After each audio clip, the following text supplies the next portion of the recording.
Hi.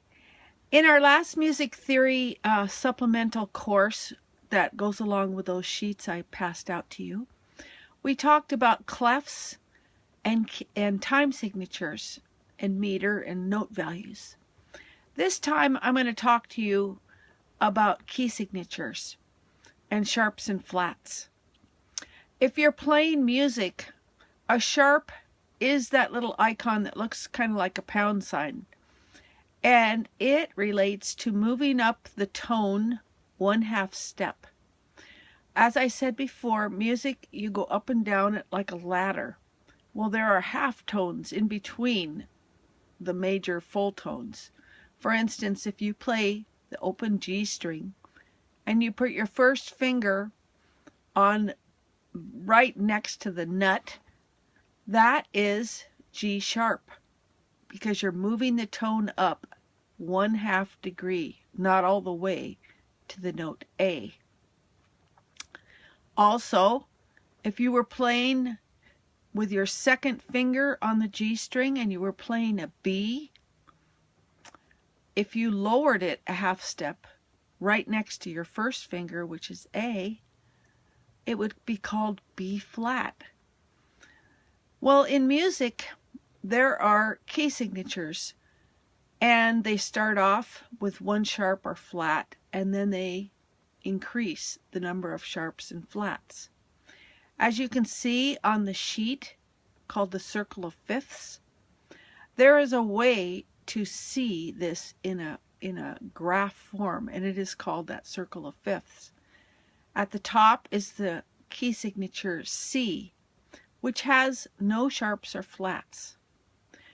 The reason they call it the circle of fifths, remember when we talked about the nature of fifths and how that is a relationship in notes in music and how the violin strings are 5 steps apart?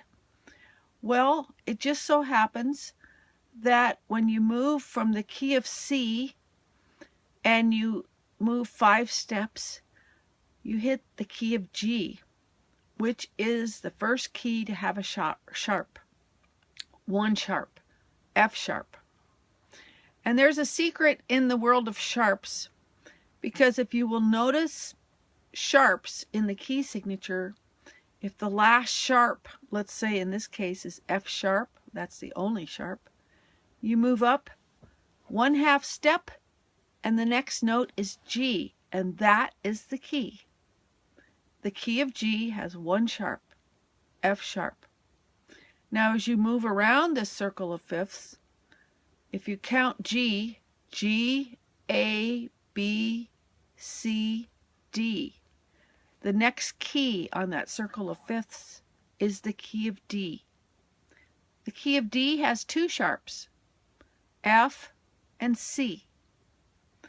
And the last sharp in this key signature is C, so you move up 1/2 step and you know it's the key of D. And so on. It continues in a mathematical formula like that all the way around till you hit flats. Flats are the musical way of lowering a note a 1/2 step. So if you were playing B, the first finger on the A string, and you lowered it down so it was right next to the nut, that would be B flat. And the flats also have a secret key way of finding the key. The second to the last flat denotes the key. So if you had 2 flats, B flat and E flat, you go, the last flat is E flat, you go back 1 and that's B flat. That is the name of the key. So there's a musical formula for this entire theory, and it goes exponentially more and more complex. I imagine in beginning violin, we won't be playing in keys with 4 and 5 sharps. Mostly the top number of sharps will be 3, possibly 4. So we don't need to worry about all of it. We don't have to eat the whole pie right now.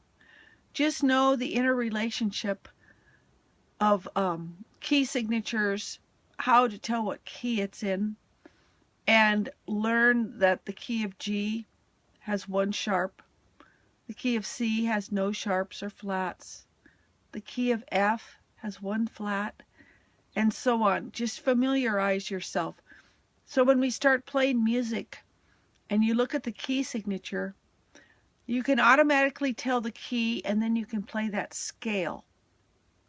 Now the scale contains those sharps and flats that are denoted by the key, but a song, even though it's written in a key signature, does not always go by the scale.